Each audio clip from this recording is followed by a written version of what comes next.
तो आज की वीडियो में हम देखेंगे how to create a table in SQL server. तो स्टार्ट करते हैं। मेरे पास यहाँ एक डेटाबेस की एक डायग्राम बनी हुई है, तो मैं इसके साथ से सिर्फ एक टेबल यहाँ पे आप लोगों को बताऊंगा जो कि लॉगिन का टेबल है। ठीक है, एसक्यूएल सर्वर में हम कैसे बनाएं इसे। ठीक है, आप अपना एसक्यूएल सर्वर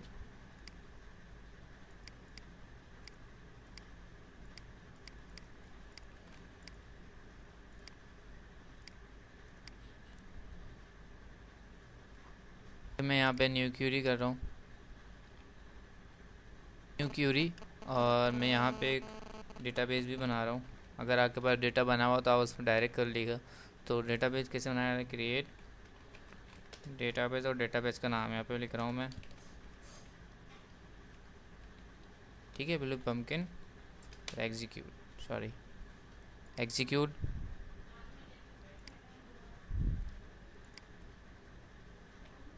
एग्जीक्यूट के बाद मैंने यहाँ से अपना डेटाबेस ब्लू पम्पकिन सेलेक्ट कर लिया और सिंपल यहाँ से क्रिएट टेबल। ठीक है, आप अपना टेबल का नाम लिखेंगे तो टेबल का नाम मेरे पास डायग्राम में मैं यहाँ से सिंपल कॉपी कर रहा हूँ।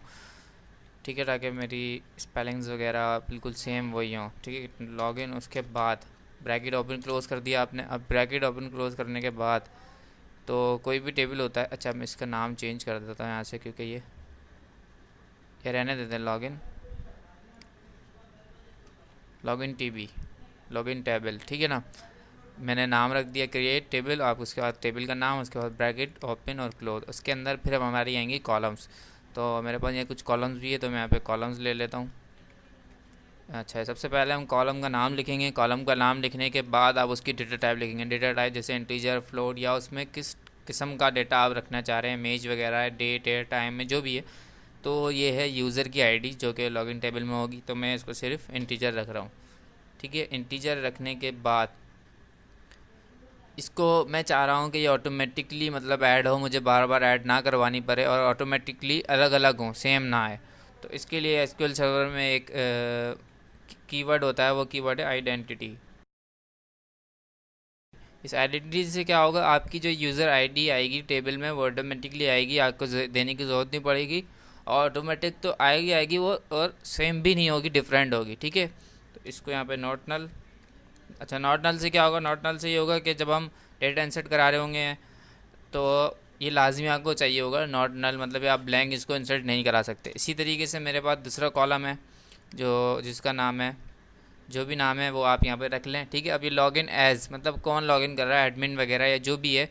तो ये स्ट्रिंग होगा, ज़ाहिर सी बात है। अब स्ट्रिंग है तो इसकी डेटा टाइप हम यहाँ पे रखते हैं वर्चार। एक डेटा टाइप है ये, ठीक है ना, जो स्ट्रिंग मतलब एक्सेप्ट करती है। अच्छा, वर्चार अब स्ट्रिंग एक्सेप्ट करती है तो कितनी उसकी लेंथ होगी। ठीक है ना, उसकी लेंथ एक स्ट्रिंग की कितनी होगी। जैसे कि मैं यहाँ पे नॉर्मल लिख रहा हूँ 50, अंदाजे से कि 50 से भी कम हो सकती है, जैसे कि 15 लिख दिया मैंने। ठीक है ना, एडमिन या तो एम्प्लॉय, इसमें जितने लेटर आते हैं उस हिसाब से, या जो जितना आपको जैसे एड्रेस वगैरह वो ज़्यादा हो सकता है तो आप 100 रखेंगे। ठीक है, ये नॉर्मल 50 100 भी रख सकते हैं, 150 200, जितनी आप लेंथ रखना चाहें वो आप अपनी मर्ज़ी से रख सकते हैं। डेटा के हिसाब से रखें ताकि जो आपका डेटा बेस है वो ज़्यादा स्पेस मतलब ना ले, नॉर्मल स्पेस जितना डेटा है उतना ही ले। ठीक है, ये भी लाजमी चाहिए होगी, तो मैं इसको भी नॉट नल कर देता हूँ। उसके बाद हमारे पास है यहाँ पे यूज़र नेम। ठीक है ना, यहाँ पे यूज़र नेम, और इसको ये भी जाहिर सी बात है वर्चार होगी, तो मैंने इसको भी सिंपल कॉपी पेस्ट कर दिया और इसको मैंने वर्चार कर दिया 50 यहाँ से। इसके बाद हमारे पास है पासवर्ड। ठीक है, पासवर्ड कॉलम नेम, सही। सबसे पहले कॉलम नेम आया, फिर आपकी डेटा टाइप आएगी जो कि वर्चार है, और कॉमा। अच्छा सॉरी, अच्छा, अभी जब हम आप कॉमे लगा रहे थे, मैंने आपने नोट किया होगा मैं हर कॉलम के बाद में कॉमा लगा रहा था। ठीक है, अब मैंने लास्ट वाले में नहीं लगाया। लास्ट वाले में यूँ नहीं लगाते क्योंकि इसके बाद हमें कोई कॉलम नहीं लेकर आना। ठीक है, अगर इसके बाद हमें कोई कॉलम लेकर आना है तो यहाँ हम कॉमा लगाएंगे, वरना एरर आएगा। जैसे अगर मैं यहाँ भी कॉमा लगा दूँ ना तो एरर आ जाएगा।